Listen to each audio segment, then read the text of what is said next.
Hello students, कैसे हैं? आशा करता हूं कि आप लोग बहुत अच्छे होंगे।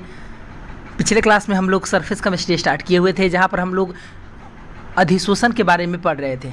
ठीक है, आज हम लोग अधिशोषण से रिलेटेड कुछ नोमेनक्लेचर पढ़ेंगे। ठीक है, जैसे कि मैंने पिछले क्लास में आपको बताया भी था कि अधिशोष्य क्या है, अधिशोषक क्या है। ठीक है, तो आज उसी सब का डेफिनेशन यहाँ पर मैं लिखूँगा। इसके लिखने के बाद हम लोग अवशोषण के बारे में पढ़ेंगे। उसको पढ़ने के बाद फिर हम लोग अधिशोषण तथा अवशोषण में अंतर लिखेंगे। ठीक है, तो चलिए शुरू करते हैं। अधिशोषण में कुछ महत्वपूर्ण जो परिभाषाएं हैं, ठीक है, उसको हम लोग यहाँ पर पढ़ लेते हैं। ठीक है, तो चलिए शुरू करते हैं। ठीक है, तो यहाँ पर हम लोग पहला डेफिनेशन देखेंगे अधिशोषक के बारे में। ठीक है, कि अधिशोषक क्या होता है। मेरी बात समझ में आ गया? तो चलिए कॉपी में हेडिंग दे दीजिए, अपने कॉपी में हेडिंग दीजिए अधिशोषक। ठीक है, और अधिशोषक क्या होता है उसको समझिए। देखो, अधिशोषक वैसा पदार्थ होता है जिसके सतह पर कोई बाहरी पदार्थ आकर उसके सतह पर चिपकने लगे या फिर उसके सतह पर क्या होने लगे, सांद्रित होने लगे, तो वह पदार्थ अधिशोषक कहलाता है। ठीक है, मेरी बात समझ में आ गया? जैसे कि मान लीजिए आप एक गिलास पानी लिए हैं। ठीक है, खाना खाने बैठ गए और एक गिलास पानी लेकर बैठे हैं। आप एक गिलास पानी लेकर बैठे हैं तो कुछ देर के बाद देखेंगे आप कि उस पानी के सतह पर बाहरी अवयवी कण उसमें चिपकने लगता है। देखिएगा, ध्यान से देखिएगा, उसमें देखिएगा छोटे छोटे गंदगी उसमें चिपकने लगता है पानी की सतह पर। तो जो आपका पानी हुआ ना, पानी जो हुआ वो अधिशोषक हुआ, क्योंकि पानी के सतह पर न कण चिपक रहा है, तो पानी क्या हो गया, अधिशोषक। यानी जो सतह प्रोवाइड कराता है, किस लिए? ताकि बाहर वाला कोई कण आकर उस पर चिपक जाए, तो वह आपका अधिशोषक होता है। अधिशोषक यानी जो शोषित कर लेता है दूसरे कण को अधिशोषित कर लेता है अपने सतह पर। ठीक है, तो यहाँ पर आपका डेफिनेशन लिखा हुआ है, यहाँ पर आप देख भी सकते हैं, लिखा हुआ है कि वह पदार्थ जिसके सतह पर अन्य पदार्थ आकर चिपकता है या सांद्रित होता है अधिशोषक कहलाता है। ठीक है, चिपकता है या फिर सांद्रित होता है, क्या कहलाता है, अधिशोषक कहलाता है। ठीक है, तो एक काम कीजिए, इसको अपने कॉपी पर नोट कर लीजिए। ठीक है, नोट कर लीजिए, और ये सब नोट करने के बाद आप लोग फ़ोटो खींच करके भेजिएगा, ताकि हमको पता चले कि आप पढ़ रहे हैं कि नहीं। ठीक है, और समझ में आ जाए तो वीडियो को ज़रूर लाइक करना, इससे मनोबल बढ़ता है मेरा कि हाँ आपको समझ में आ गया है। ठीक है, नोट कर लो इसको जल्दी से। हो गया? कोई दिक्कत यहाँ तक नहीं है? अधिशोषक समझ में आ गया ना? अधिशोषक का मतलब क्या, एक वह सतह, वह पदार्थ जिसके सतह पर कुछ आकर चिपकता है। जैसे मान लीजिए कि आप फेयर लवली लगाते हैं ना। ठीक है, तो फेयर लवली लगाते हैं तो फेयर लवली किस पर लगाया जाता है, अपने त्वचा पर लगाया जाता है। ठीक है, तो त्वचा पर लगाया जाता है, तो आप हुए अधिशोषक। आपके सतह पर लगा तो क्या हो गया, आप अधिशोषक। मेरी बात समझ में आ गया? कोई दिक्कत नहीं हुआ? तो चलिए आगे बढ़ते हैं। नेक्स्ट हम लोग देखेंगे अधिशोष्य, यानी कि जो फेयर लवली होगा वो अधिशोष्य हो जाएगा। ठीक है, और जो आप है वो क्या है, अधिशोषक है। क्लियर? ठीक है, तो नेक्स्ट हेडिंग देते हैं अधिशोष्य। नोट कर लिए इसको, जल्दी से नोट कर लो। ठीक है, तो यहाँ पर अभी मैंने अधिशोष्य का भी डेफिनेशन आपके सामने लिख चुके हैं। ठीक है, तो अधिशोष्य क्या होता है? अधिशोष्य वह पदार्थ होता है जो किसी ठोस या द्रव के सतह पर जाकर चिपक जाता है। ठीक है, जैसे कि आप एक गिलास पानी लेकर बैठे थे कुछ देर पहले, याद कीजिए। ठीक है, उसमें जो कंकड़ जाकर चिपक जा रहा है पानी की सतह पर, वो जो कंकड़वा है ना, जो छोटा छोटा कण है जो पानी की सतह पर जाकर चिपक जा रहा है, वह हो गया अधिशोष्य। क्या हो गया? अधिशोष्य। और कुछ देर पहले आप लोग फेयर लवली लगा रहे थे। ठीक है, तो जो फेयर लवली जो हुआ वो आपके गाल के सतह पर जाकर चिपक जा रहा है, तो फेयर लवली अधिशोष्य हो गया। मेरी बात समझ में आ गया? कोई दिक्कत है? नहीं है? तो यहाँ पर लिखा हुआ है कि वह पदार्थ जो किसी ठोस या द्रव्य की सतह पर चिपकता है या सांद्रित होता है अधिशोष्य कहलाता है। मेरी बात समझ में आ गया? कोई दिक्कत है? नहीं है? तो वह पदार्थ जो किसी ठोस या द्रव के सतह पर जाकर क्या हो जाए, चिपक जाए, उसे हम क्या कहेंगे, अधिशोष्य कहेंगे। जैसे फेयर लवली जाकर किसी के सतह पर जाकर चिपक जाता है, गाल पर चिकन कर देता है, नहीं कर देता है। ठीक है, वैसे ही बहुत सारे एग्जाम्पल हैं। जैसे कि अभी मैंने बताया कि एक गिलास पानी रखोगे तो उसमें छोटे छोटे जाकर के और उसमें कण जाकर चिपक जाते हैं, तो वो भी क्या हो गए, अधिशोष्य हो गए। मेरी बात समझ में आ गई? ठीक है, तो मैं अभी एक छोटा सा एक एग्जाम्पल देकर के वहाँ पर मैं दोनों को यहाँ पर लिख कर दिखा देता हूँ। ठीक है, तो चलिए आगे बढ़ते हैं। इसको नोट कर लो जल्दी से नोट कर लो बाबू। कर लिए? ठीक है, कर लो। ठीक है, मैं यहाँ पर अभी आपको दिखाने चाहता हूँ। यहाँ पर देखिए, जैसे मान लीजिए कि आपके पास एक कोई पदार्थ है, ठीक है, ये ठोस है या फिर द्रव्य है। मैं ठोस और द्रव्य इसलिए ले रहा हूँ क्योंकि ठोस और द्रव्य के ही सतह होते हैं। गैस के सतह होता है जी, नहीं ना होता है, हाँ सही समझिए। तो ये क्या हो गया, ये आपका ठोस या फिर ये क्या हो गया, द्रव्य हो गया। ये मैं लिख देता हूँ यहाँ पर, ठोस या फिर ये द्रव्य हो गया, ठीक है। ये वाला जो पार्ट है आपका, ये यहाँ पर ये वाला जो पार्ट है ये आपका हो गया, ये हो गया क्या, सतह, ठीक है। और सतह हो गया। अब मान लीजिए कि कोई बाहरी कण है, यहाँ पर देखो ये सब बाहरी कण है, रेड कलर में ये सब क्या है, बाहरी कण है, ठीक है। और ये क्या हो गया कि इसके सतह पर आकर चिपकने लगा। मान लीजिए इसके सतह पर आकर क्या होने लगा, चिपकने लगा, चिपक रहा है ना, देख रहे हो ना, ये सतह पर क्या हो गया, चिपक रहा है, ठीक है। तो ये जो चिपक रहा है उसे हम बोलते हैं अधिशोष्य। क्या बोलते हैं बाबू, अधिशोष्य, ये अधिशोष्य हो गया। और जो चिपका ले रहा है, जो क्या किया, चिपका लिया, उसको क्या बोलते हैं, अधिशोषक, यानी शोषण कर रहा है, ये चिपका ले रहा है।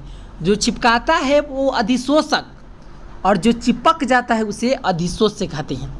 मेरी बात समझ में आ गया, कोई दिक्कत है, नहीं है तो इस फिगर को आप लोग नोट कर लीजिएगा जल्दी से।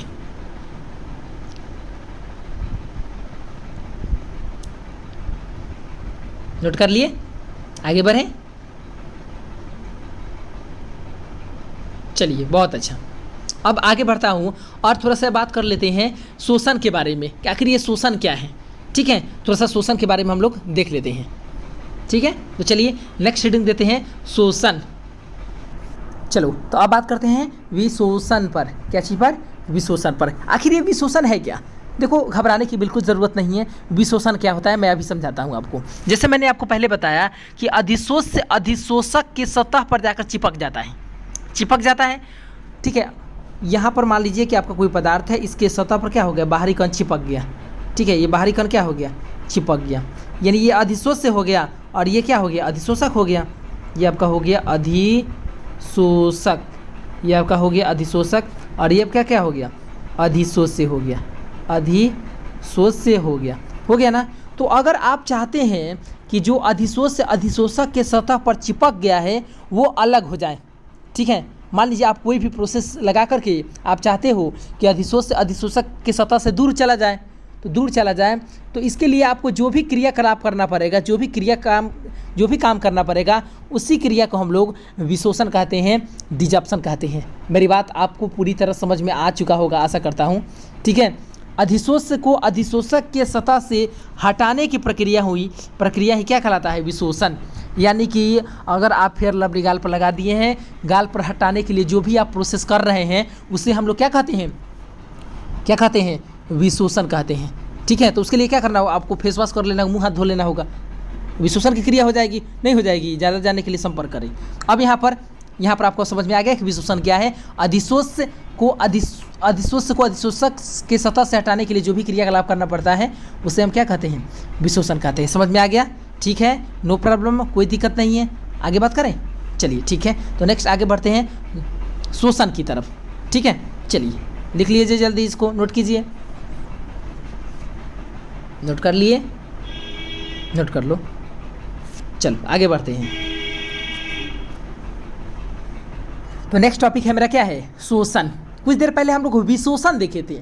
विशोषण में देखे थे कि अधिशोष एवं अधिशोष को एक दूसरे से अलग करने की क्रिया विशोषण कहलाता है।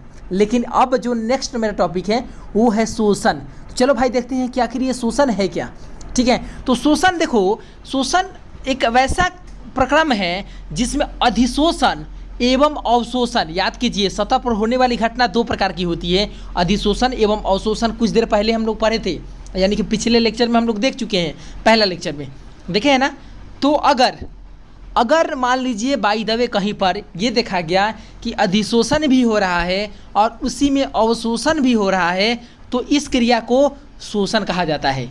मेरा कहने का मतलब ये है कि अगर अधिशोषण और अवशोषण यदि दोनों साथ साथ हो रही है, छोटा समझ में आ रहा है कि नहीं, मारेंगे मुंह फोड़ देंगे, समझ लो एक बार में। तो अधिशोषण एवं अवशोषण अगर दोनों साथ साथ हो जाए एक के बार में, ठीक है, तो उसको बोलते हैं शोषण।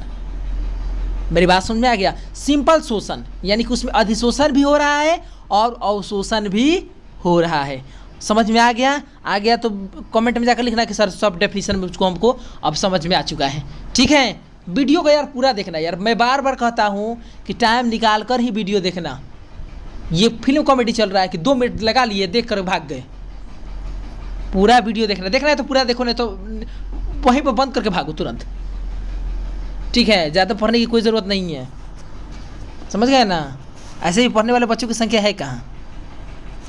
235 बच्चों में मात्र अभी देख तो रहे हैं कि लगभग 150 बच्चे ही चैनल को सब्सक्राइब किए हैं और क्या बोलते हैं, और व्यूज़ आ रहा है लगभग 120, 130, 140, लास्ट 140 में काम ख़त्म।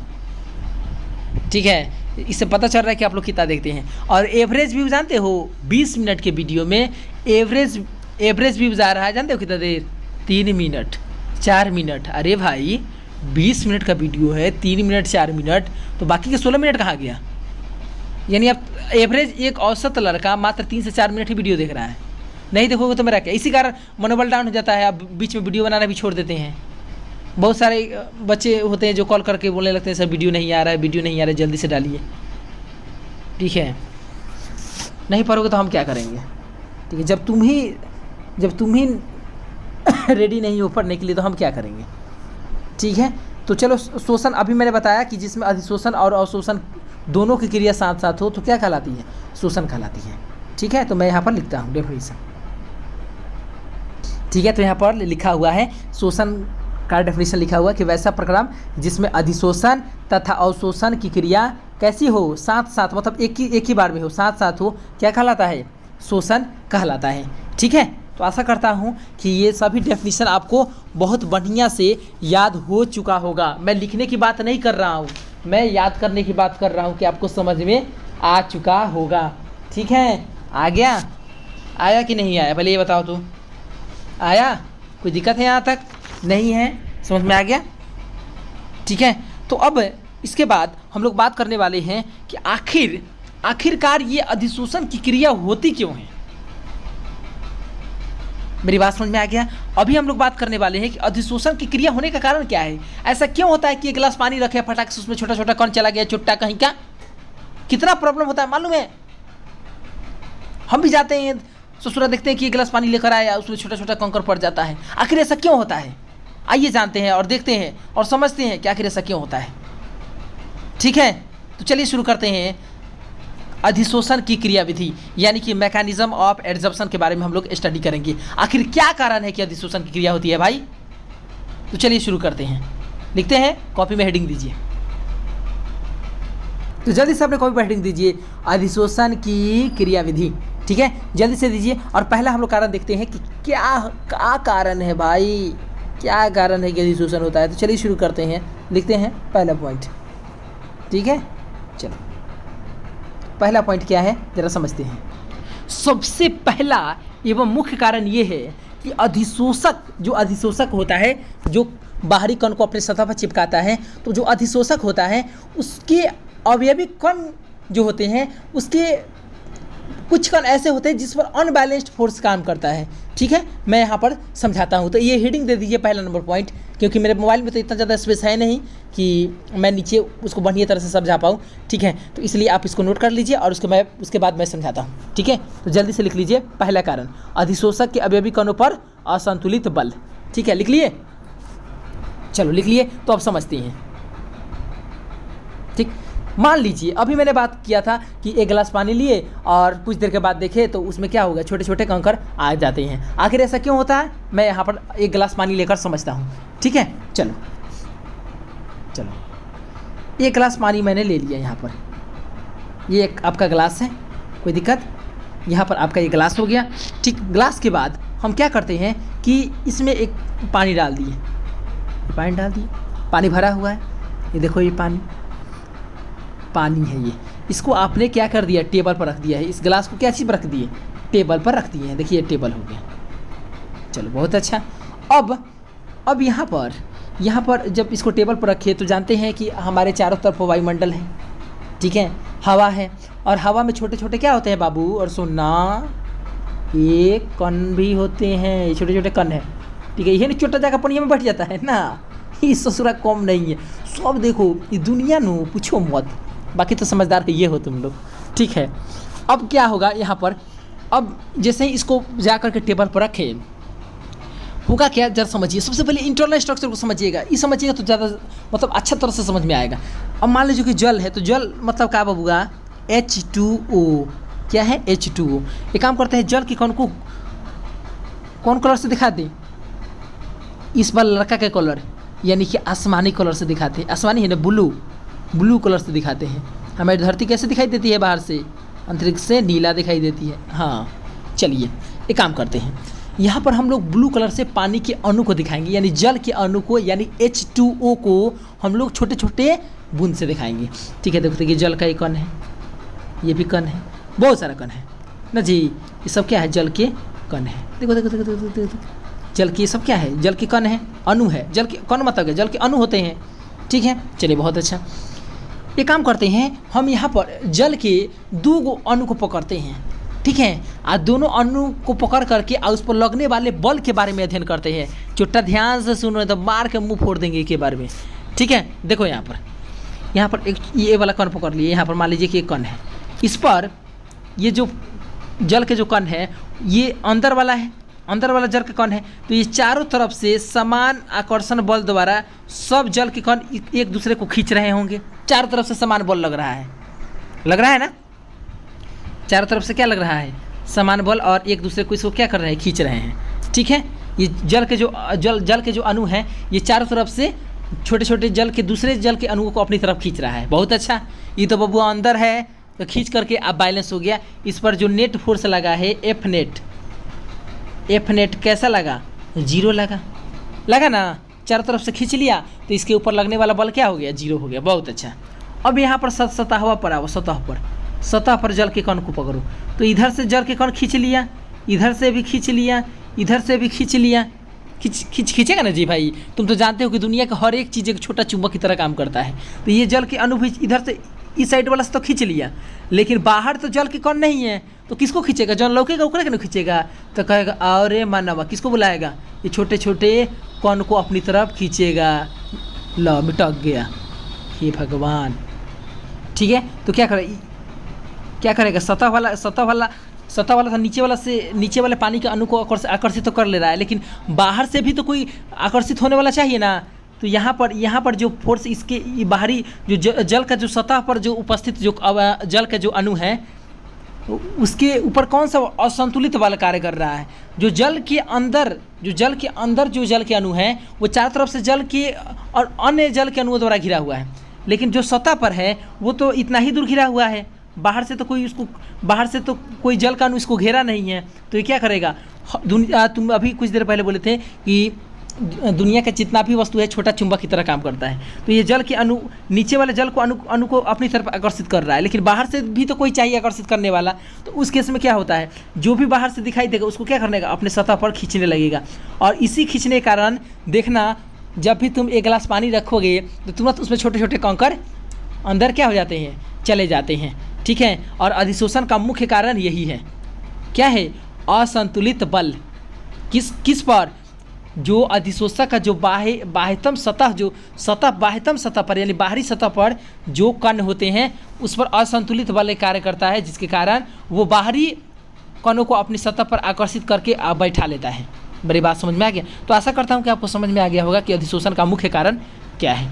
ठीक है, तो एक काम कीजिए, इस फिगर को नोट कर लीजिए और इसके बाद हम लोग लिखेंगे। ठीक है, तो जल्दी से नोट कीजिए। ठीक है, तो यहाँ पर लिखा हुआ है उसी बात को कि अधिशोषक के सतह पर उपस्थित जो भी अणु या परमाणु होते हैं वो सभी दिशाओं से घिरे नहीं होते हैं। बात तो सही है, क्योंकि जो जल का कण होता है, जो बाहरी कण है, वो नीचे वाला हिस्सा तो जल से घिरा होता है, लेकिन बाहर वाला हिस्सा जल से घिरा होता है? नहीं होता है। ठीक है, जिसके कारण इन पर यानी बाहरी अणु या परमाणु पर असंतुलित बल कार्य करता है, और इसी कारण ये बाहरी कणों को आकर्षित कर अपने सतह पर क्या कर लेते हैं? चिपका लेते हैं। ठीक है, जिससे अधिशोषण की क्रिया हो जाती है। मेरी बात समझ में आ गई? आशा करता हूँ कि आपको ये समझ में आ गया होगा कि आखिर अधिशोषण की क्रिया होती क्यों है। ठीक है, ठीक इसी प्रकार से इसी प्रकार से हम लोग ये क्लास 11 में पढ़े भी हैं कि जो संक्रमण तत्व होते हैं यानी कि डी ब्लॉक एलिमेंट, जैसे कि आप लोग जानते हैं कि डी ब्लॉक के तत्व को संक्रमण तत्व कहा जाता है, ट्रांजिशन एलिमेंट कहा जाता है। लेकिन अपवाद में जानवर कैद होंगे यानी जिंक, कैडमियम और पारा को नहीं कहा जाता है संक्रमण तत्व, ये आप पहले से जानते हो, ठीक है। उनको छोड़ करके जितने भी संक्रमण धातु हैं वो भी अच्छे अधिशोषक की तरह काम करते हैं, ठीक है। और उसका कारण क्या है मैं उसको भी थोड़ा देर मैं चाहूँगा कि बता दूँ उसको, ठीक है। तो आपको अभी ये समझ में आ गया ना कि अधिशोषण की क्रिया क्यों होती है, क्योंकि ठोस या द्रव्य के सतह पर जो उपस्थित अवयवी अणु या परमाणु होते हैं उनके चारों दिशाओं में यानी सभी दिशाओं में समान अणु या परमाणु से घिरे नहीं होते हैं, जिनके कारण उस पर असंतुलित बल कार्य करता है, ठीक है। और उससे वो बैलेंस करने के लिए वो बाहरी कण को आकर्षित करके अपने सतह पर चिपका लेते हैं, जिसके कारण अधिशोषण की क्रिया संपन्न हो जाती है, ठीक है। तो चलिए आशा करता हूँ कि आपको ये समझ में आ गया होगा, ठीक है। तो आज के लिए इतना ही, मिलते हैं नेक्स्ट लेक्चर में, तब तक के लिए हंसते रहिए, मुस्कुराते रहिए और देखते रहिए। बहुत बहुत धन्यवाद। यदि आपको ये पूरा वीडियो समझ में आ गया होगा तो कमेंट बॉक्स में लिखना भारत माता की जय, ठीक है। ये मेरा इस लेक्चर का ये लास्ट में अगर जो भी लिखेगा समझ जाएंगे कि वो पूरा देखे हुए हैं, ठीक है। हर बार मैं कुछ अलग अलग नाम सोच करके बोलूँगा कि ये आपको कमेंट बॉक्स में लिखना है, ठीक है। अगर मेरे चैनल को आप सब्सक्राइब नहीं किए हैं तो प्लीज़ चैनल को सब्सक्राइब ज़रूर कीजिएगा। आज के लिए इतना ही, बहुत बहुत धन्यवाद।